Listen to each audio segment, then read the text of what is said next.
Hello and welcome to FHS's digital class for the session 2020-21. This is Kirod Roy signing in for English Language and Literature class for class 10.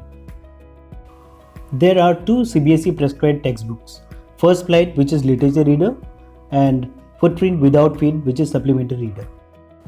And today I am going to brief you on the first chapter of First Flight or Literature Reader, that is A Letter to God. A Letter to God is authored by G.L. Fuentes and is a simple but moral caring story.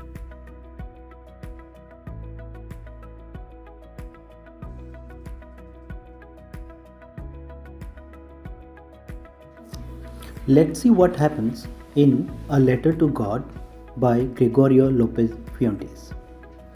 The only house in the entire valley overlooked a field of ripe corn. Lanko, the owner of the house and field, had been looking at the sky all morning. He told his wife that it was going to rain. Soon, true to Lanko's prediction, big drops of rain began to fall. Lanko went outside to enjoy the rain. He felt that it wasn't rain but 10 and 5 cent pieces.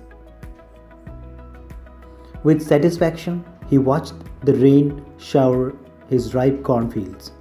Suddenly a strong wind began to blow. Then large hailstones began to fall. Lanko's happiness now turned to worry. He hoped the rain would stop soon, otherwise his crops would be destroyed. But the rain did not stop. It covered the house, the field, and the valley with a layer of hailstones. The harvest was completely destroyed. Lanko stood in the middle of his ruined field and thought that a plague of locusts would have been better than this. It was a sad night for the Lanko family. However, they had one hope: God. That night, Lanko thought about God and his all-seeing ways. So he decided to write a letter to God, asking for 100 pesos to sow his field as well as survive until next year. He went to the post office the next day to stamp and mail the letter. The postman, on seeing the letter, laughed and took it to show it to his boss.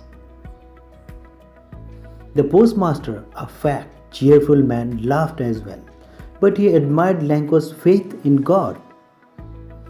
Not wanting to disappoint Lanko, he decided to write an answer.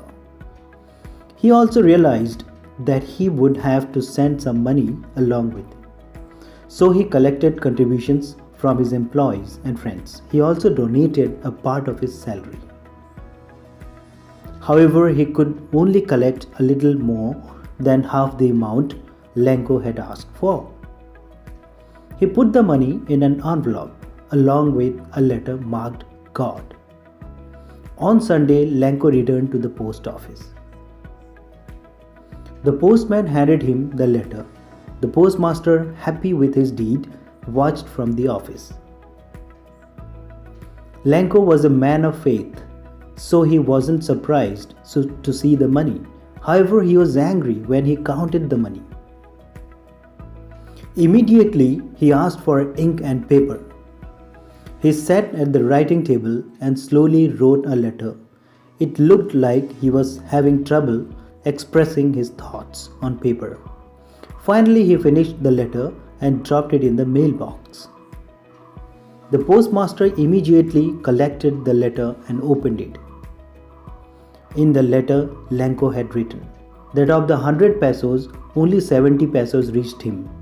He needed 30 pesos more. But he asked God not to send it through the post office. He believed people at the post office were thieves who stole his 30 pesos.